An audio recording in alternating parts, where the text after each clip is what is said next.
بسم اللہ الرحمن الرحیم۔ السلام علیکم۔ عید چھوٹی ہو یا بڑی ہو، اس کی خوشی تو بہرحال ایک جیسی ہوتی ہے۔ چھوٹے بڑے سب عید کی خوشیاں مناتے ہیں۔ بڑی عید قربانی کی عید ہوتی ہے۔ اس عید پر قربانی کے جانور خریدے جاتے ہیں اور ان کو سجایا جاتا ہے، اور اکثر لوگ جانوروں کو مہندی لگاتے ہیں جس سے ان کی خوبصورتی میں اضافہ ہو جاتا ہے۔ ہماری آج کی ویڈیو کا موضوع ہے مہندی۔ مہندی کیسے لگانی چاہیے، اس حوالے سے نبی کریم صلی اللہ علیہ وآلہ وسلم کا فرمان کیا ہے، آپ صلی اللہ علیہ وآلہ وسلم کی ازواج مطہرات کو کیسے مہندی لگانے کا حکم دیا، کنواری لڑکیاں کیسے مہندی لگائیں اور شادی شدہ کے لیے کیا حکم ہے، کس طرح مہندی لگانا افضل ہے، کیا مرد حضرات مہندی لگا سکتے ہیں، ان تمام سوالات کے جواب ہم تفصیل سے بتائیں گے، لہٰذا آپ نے ویڈیو کو پورا دیکھنا ہے۔ دوستو، ہم خواتین کے بھی مہندی لگانے پر بات کرتے ہیں، لیکن پہلے مرد حضرات کو بتاتے چلیں کہ کیا مرد حضرات ہاتھ یا پاؤں پر مہندی لگا سکتے ہیں۔ شادی بیاہ یا عید کے موقع پر جو مرد حضرات مہندی لگاتے ہیں، ان کے بارے میں کیا تعلیمات ہیں، کیا یہ جائز ہے؟ تو یاد رہے کہ مہندی صرف خواتین کی زینت ہے، اور ایسی زینت سے مرد کو منع کیا گیا ہے جسے عورتیں استعمال کرتی ہوں۔ مردوں کو ہاتھ اور پاؤں پر مہندی لگانے سے منع کیا گیا ہے۔ بطور دوا مہندی کو استعمال کیا جا سکتا ہے۔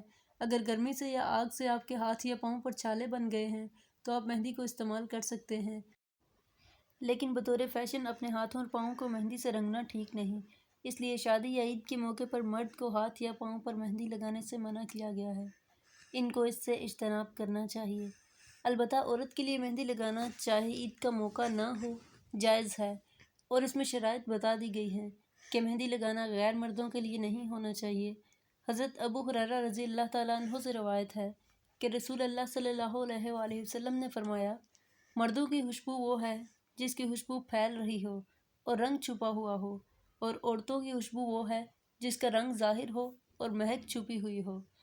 اس کا مطلب یہ ہے کہ مرد وہ چیز لگائیں جس کی خوشبو ہو لیکن رنگ نہ ہو، جیسے عطر وغیرہ۔ عورتیں ایسی چیزیں لگائیں جس کا رنگ ہو مگر خوشبو نہ ہو، مثلاً زعفران اور مہندی وغیرہ۔ تو اس سب سے معلوم ہوا کہ عورتوں کے لیے مہندی لگانا افضل بھی ہے اور مستحب بھی۔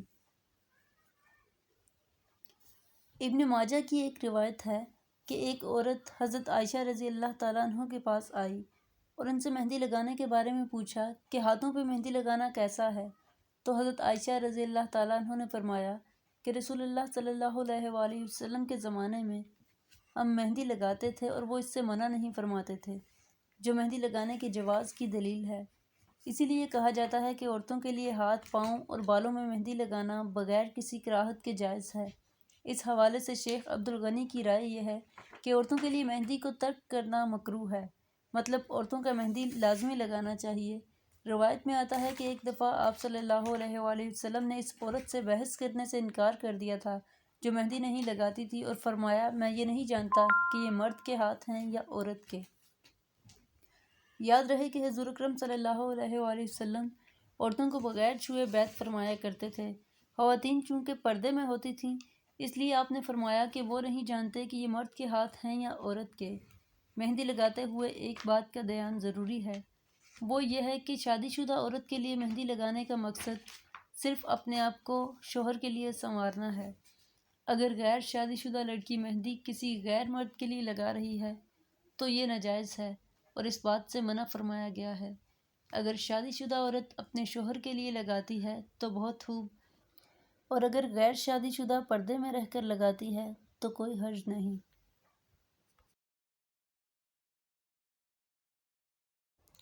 ناظرین، ویڈیو اچھی لگی ہو تو چینل کو سبسکرائب کریں اور بیل آئیکن کو پریس کریں تاکہ مزید ایسی اسلامک ویڈیوز آپ تک بآسانی پہنچ سکیں۔